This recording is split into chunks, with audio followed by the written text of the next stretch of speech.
या देवी सर्वभूतेषु मां शक्तिरूपेण संस्थिता नमस्तस्यै नमस्तस्यै नमस्तस्यै नमो नमः। जय माता रानी। दोस्तों, आप सभी को नवरात्रि के छठवें दिन की हार्दिक शुभकामनाएं। आप सभी पर मां भवानी जगदम्बा की कृपा सदैव ही बनी रहे। नवरात्रि के छठवें दिन मां कात्यायनी का पूजन किया जाता है। जो भी भक्त इस दिन मां कात्यायनी का पूजन करते हैं, मां कात्यायनी उन भक्तों पर अपनी कृपा बनाए रखती हैं। आपको हमारे चैनल पर मां कात्यायनी के पूजन विधि की वीडियो और साथ ही कथा और आरती की वीडियो मिल जाएगी। यदि आपने नहीं देखी है तो आप लोग जाकर देख सकते हैं।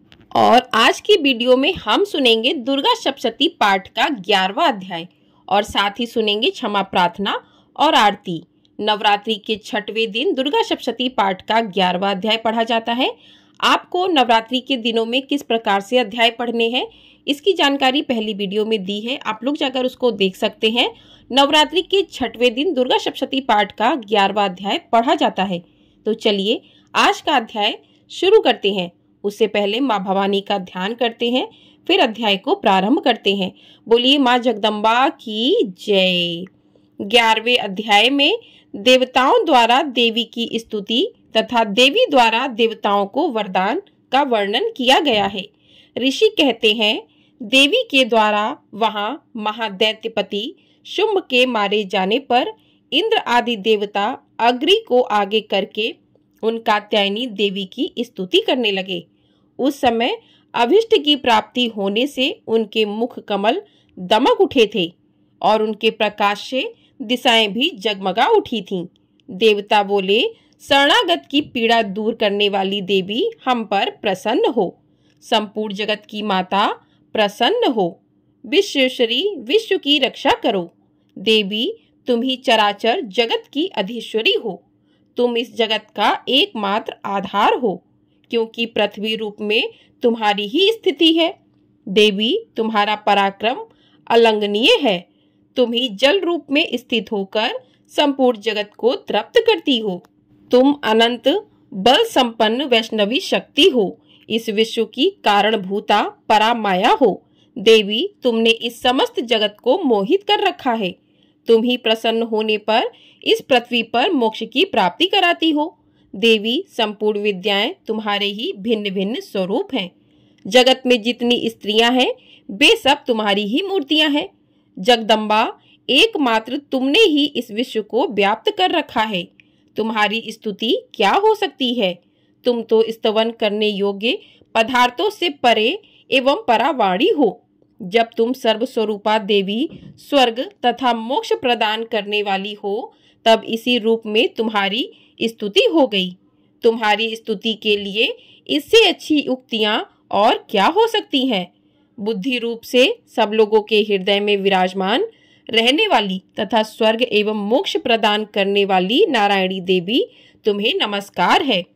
कला काष्ठा आदि के रूप से क्रमशः परिणाम अवस्था परिवर्तन की ओर ले जाने वाली तथा विश्व का उपसंहार करने में समर्थ नारायणी तुम्हें नमस्कार है। नारायणी तुम सब प्रकार का मंगल प्रदान करने वाली मंगलमयी हो। कल्याणदायिनी शिवा हो। सब पुरुषार्थों को सिद्ध करने वाली शरणागत वत्सला तीन नेत्रों वाली एवं गौरी हो। तुम्हें नमस्कार है।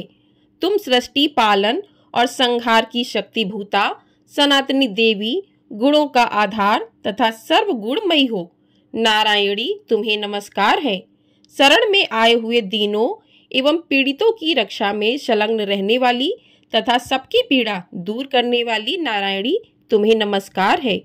नारायणी तुम ब्रह्माणी का रूप धारण करके हंसों से जुते हुए विमान पर बैठती तथा कुश मिश्रित जल छिड़कती रहती हो।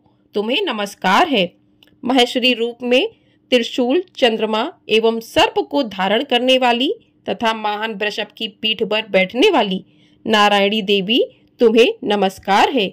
मोरों और मुर्गों से घिरी रहने वाली तथा महाशक्ति धारण करने वाली कौमारी रूप धारिणी निष्पापे नारायणी तुम्हें नमस्कार है। शंख चक्र गदा और शांख धनुष रूप उत्तम आयुधों को धारण करने वाली वैष्णवी शक्ति रूपा नारायणी तुम प्रसन्न हो, तुम्हें नमस्कार है। हाथ में भयानक महाचक्र लिए और दाढ़ों पर धरती को उठाए बाराही रूप धारणी कल्याणमयी नारायणी तुम्हें नमस्कार है। भयंकर नरसिंह रूप से दैत्यों के वध के लिए उद्योग करने वाली तथा त्रिभुवन की रक्षा में संलग्न रहने वाली नारायणी तुम्हें नमस्कार है।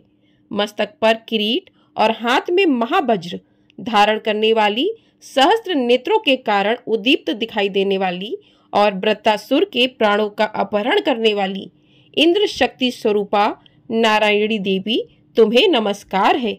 शिवदूती रूप से दैत्यों की महती सेना का संहार करने वाली, भयंकर रूप धारण तथा विकट गर्जना करने वाली नारायणी तुम्हें नमस्कार है। दाढ़ों के कारण विकराल मुख वाली, मुंडमाला से विभूषित मुंड मर्दनी चामुंडा रूपा नारायणी तुम्हें नमस्कार है। लक्ष्मी, लज्जा, महाविद्या, श्रद्धा, पुष्टि, स्वधा, ध्रुवा, महारात्रि तथा महाविद्या रूपा नारायणी तुम्हें नमस्कार है। मेधा, सरस्वती, श्रेष्ठा, भूति, ऐश्वर्य रूपा भ्रावरी, भूरे रंग की अथवा पार्वती, तामसी, महाकाली, नियता, स्वयं परायणा तथा ईशा सबकी अधीश्वरी रूपणी नारायणी तुम्हें नमस्कार है। सर्वस्वरूपा सर्वेश्वरी तथा सब प्रकार की शक्तियों से संपन्न दिव्य रूपा दुर्गे देवी, सब भयों से हमारी रक्षा करो, तुम्हें नमस्कार है। कात्यायनी, यह 3 लोचनों से विभूषित तुम्हारा सौम्य मुख सब प्रकार के भयों से हमारी रक्षा करे, तुम्हें नमस्कार है। भद्रकाली, ज्वालाओं के कारण विकराल प्रतीत होने वाला, अत्यंत भयंकर और समस्त असुरों का संहार करने वाला तुम्हारा त्रिशूल भय से हमें बचाए, तुम्हें नमस्कार है। देवी, जो अपनी ध्वनि से संपूर्ण जगत को व्याप्त करके दैत्यों के तेज को नष्ट किए देता है, वह तुम्हारा घंटा हम लोगों की पापों से उसी प्रकार रक्षा करे जैसे माता अपने पुत्रों की बुरे कर्मों से रक्षा करती हैं। चंडिके, तुम्हारे हाथों में सुशोभित खड्ग जो असुरों के रक्त और चर्बी से चर्चित है, हमारा मंगल करे, हम तुम्हें नमस्कार करते हैं। देवी, तुम प्रसन्न होने पर सब रोगों को नष्ट कर देती हो और कुपित होने पर मनोवांछित सभी कामनाओं का नाश कर देती हो। जो लोग तुम्हारी शरण में जा चुके हैं उन पर विपत्ति तो आती ही नहीं है। तुम्हारी शरण में गए हुए मनुष्य दूसरों को शरण देने वाले हो जाते हैं। देवी अंबिके, तुमने अपने स्वरूप को अनेक भागों में विभक्त करके नाना प्रकार के रूपों से जो इस समय इन धर्मद्रोही महादैत्यों का संहार किया है, वह सब दूसरी कौन कर सकती है। विद्याओं में ज्ञान को प्रकाशित करने वाले, शास्त्रों में तथा अधिवाक्यों वेदों में तुम्हारे सिवा और किसका वर्णन है, तथा तुमको छोड़कर दूसरी कौन ऐसी शक्ति है जो इस विश्व को अज्ञानमय घोर अंधकार से परिपूर्ण ममता रूपी गड़े में निरंतर भटका रही हो। जहाँ राक्षस, जहाँ भयंकर विष वाले सर्प, जहाँ शत्रु, जहाँ लिटोरे की सेना और जहाँ दावानल हो, वहाँ तथा समुद्र के बीच से भी साथ रहकर तुम विश्व की रक्षा करती हो। हे विश्वेश्वरी, तुम विश्व का पालन करती हो, विश्व रूपा हो, इसलिए संपूर्ण विश्व को धारण करती हो। तुम भगवान विश्वनाथ की भी वंदनीय हो। जो लोग भक्ति पूर्वक तुम्हारे सामने मस्तक झुकाते हैं, वे संपूर्ण विश्व को आश्रय देने वाले होते हैं। देवी, प्रसन्न हो। जैसे इस समय असुरों का वध करके तुमने शीघ्र ही हमारी रक्षा की है, उसी प्रकार सदा हमें शत्रुओं के भय से बचाओ। संपूर्ण जगत का पाप नष्ट कर दो और उत्पात एवं पापों के फलस्वरूप प्राप्त होने वाले महामारी आदि बड़े बड़े उपद्रवों को शीघ्र दूर करो। विश्व की पीड़ा दूर करने वाली देवी, हम तुम्हारे चरणों पर पड़े हुए हैं, हम पर प्रसन्न हो। त्रिलोक निवासियों की पूजनीय परमेश्वरी, सब लोगों को वरदान दो। देवी बोली, देवताओं, मैं वर देने को तैयार हूँ। तुम्हारे मन में जिसकी इच्छा हो वह वर मांग लो। संसार के लिए उस उपकारक वर को मैं अवश्य दूंगी। देवता बोले, सर्वेश्वरी, तुम इसी प्रकार तीनों लोकों की समस्त बाधाओं को शांत करो और हमारे शत्रुओं का नाश करती रहो। देवी बोली, देवताओं वैवस्वत मनवंतर के 28वें युग में शुंभ और निशुंभ नाम के 2 अन्य महादैत्य उत्पन्न होंगे। तब मैं नंदगोप के घर में उनकी पत्नी यशोदा के गर्भ से अवतीर्ण हो विंध्याचल में जाकर रहूंगी और उन दोनों असुरों का नाश करूंगी। फिर अत्यंत भयंकर रूप से पृथ्वी पर अवतार ले मैं विप्रचित्त नाम वाले दानवों का वध करूंगी। उन भयंकर महादैत्यों को भक्षण करते समय मेरे दांत अनार के फूल की भांति लाल हो जाएंगे। तब स्वर्ग में देवता और मर्त्यलोक में मनुष्य सदा मेरी स्तुति करते हुए मुझे रक्त दंतिका कहेंगे। फिर जब पृथ्वी पर 100 वर्षों के लिए वर्षा रुक जाएगी और पानी का अभाव हो जाएगा, उस समय मुनियों के स्तवन करने पर मैं पृथ्वी पर अयोनिजा रूप में प्रकट होंगी और 100 नेत्रों से मुनियों को देखूंगी। अतः मनुष्य शताक्षी इस नाम से मेरा कीर्तन करेंगे। देवताओं, उस समय मैं अपने शरीर से उत्पन्न हुए शाकों द्वारा समस्त संसार का भरण पोषण करूंगी।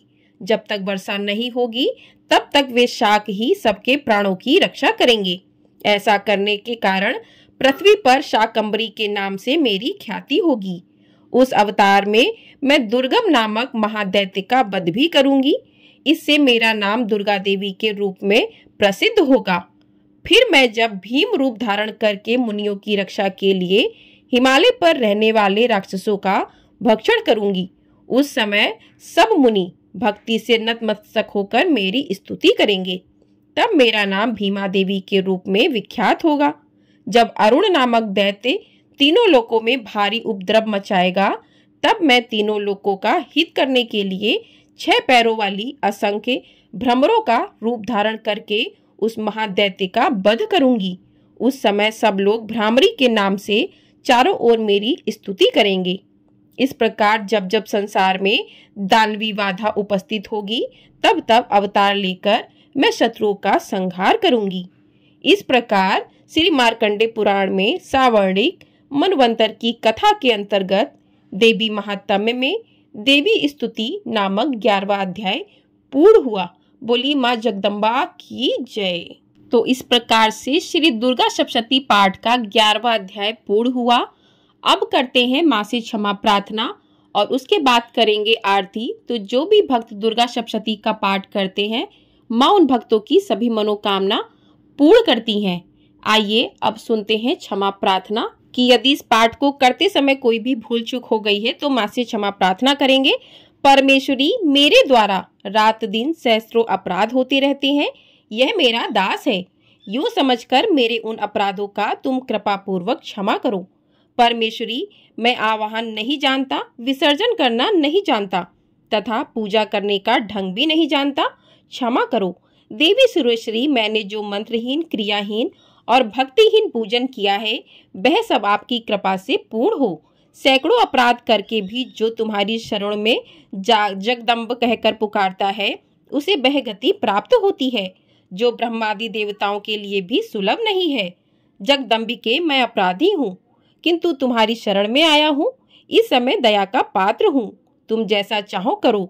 देवी परमेश्वरी, अज्ञान से, भूल से अथवा बुद्धि भ्रांत होने के कारण मैंने जो न्यूनता या अधिकता कर दी हो, वह सब क्षमा करो और प्रसन्न हो। सच्चिदानंद स्वरूपा परमेश्वरी, जगन्न माता कामेश्वरी, तुम प्रेम पूर्वक मेरी यह पूजा स्वीकार करो और मुझ पर प्रसन्न रहो। देवी सुरेश्वरी, तुम गोपनीय से भी गोपनीय वस्तु की रक्षा करने वाली हो। मेरे निवेदन किए हुए इस जप को ग्रहण करो, तुम्हारी कृपा से मुझे सिद्धि प्राप्त हो। इस प्रकार से क्षमा प्रार्थना कीजिए माँ से, और क्षमा प्रार्थना करने के बाद आप माँ की आरती कीजिए। तो चलिए माँ भवानी की आरती शुरू करते हैं। जय अम्बे गौरी मैया, जय श्यामा गौरी, तुमको निषिदिनी धावती हरि ब्रह्मा शिवरी। ओम जय अम्बे गौरी, मांग सिंदूर विराजत, टीको मृग मद को, उज्ज्वल से दो नैना चंद्र वदननी को। ओम जय अम्बे गौरी, कनक समान कलेवर रक्तांबर राजे, रक्त पुष्प की माला कंठन पर साजे। ओम जय अम्बे गौरी, केरी वाहन राजत खंडक खपर धारी, सुर नर मुनि जन सेवत तिनके दुख हारी। ओम जय अम्बे गौरी, कानन कुंडल शोभित नासाग्रे मोती, कोटिक चंद्र दिवाकर राजत समज्योति। ओम जय अम्बे गौरी, शुंभ निशुंभ बिडारे महिषासुर घाती, धूम्र विलोचन नैना निश दिन मदमाती।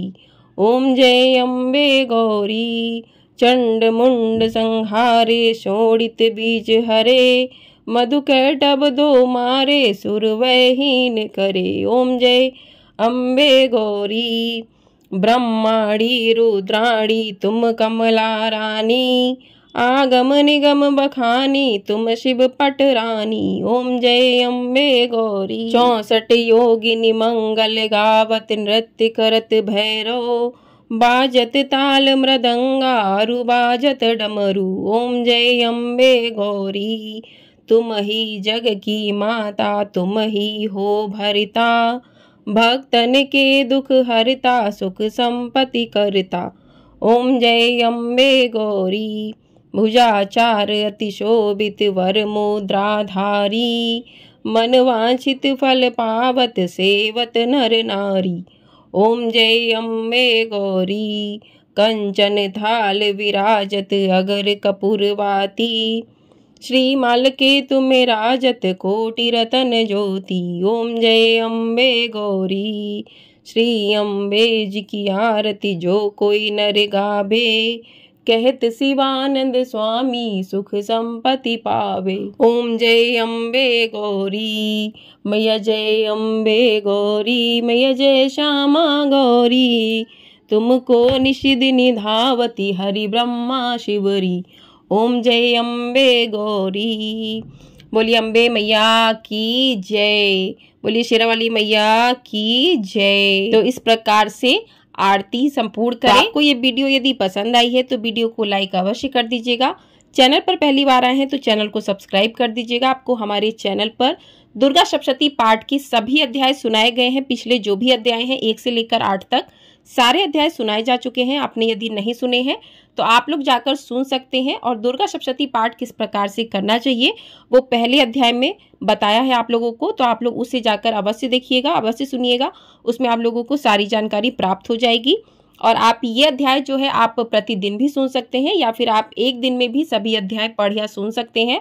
उससे भी आपको माता रानी का पूर्ण आशीर्वाद प्राप्त होता है। तो नवरात्रि के कौन से दिन दुर्गा सप्तशती पाठ के कौन सा अध्याय करना चाहिए ये भी आपको हमारी पहली वीडियो में पता चल जाएगा कि कौन सा अध्याय किस दिन आपको पढ़ना अथवा सुनना चाहिए। यदि आपके पास समय है तो आप पूरा दुर्गा सप्तशती का पाठ एक दिन में समाप्त कर सकते हैं। यदि आपके पास समय नहीं है, आप पूरे अध्याय प्रतिदिन नहीं पढ़ सकते हैं, तो आपको प्रतिदिन किन किन अध्यायों को पढ़ना चाहिए इस संपूर्ण जानकारी आपको हमारी पहली वीडियो में मिल जाएगी। तो आप लोग उसको जाकर अवश्य देखिएगा। और आपको हमारे चैनल पर अष्टमी नवमी तिथि कब रहेगी, अष्टमी का व्रत आपको कब करना है, इसकी जानकारी भी दी जाएगी। तो चैनल को अपना ढेर सारा प्यार अवश्य दीजिएगा। चैनल को सब्सक्राइब नहीं किया है तो सब्सक्राइब कर लीजिए। वीडियो पसंद आई है वीडियो को लाइक अवश्य कर दीजिएगा। आपका एक लाइक हमारे लिए बहुत अधिक महत्वपूर्ण होता है। दोस्तों, तबीयत खराब होने के कारण आप लोगों को शायद मेरी आवाज़ सुनने में थोड़ी सी परेशानी का सामना करना पड़ रहा होगा, लेकिन इस टाइम मौसम इतना ज़्यादा खराब चल रहा है कि तबीयत खराब हो ही रही है। लेकिन आप लोगों के लिए फिर भी मैं वीडियो लेकर आ रही हूँ। बस माता रानी हम सभी पर अपना आशीर्वाद सदैव इसी प्रकार बनाए रखें। कमेंट बॉक्स में जय माता दी अवश्य लिखिएगा दोस्तों। जय माता दी।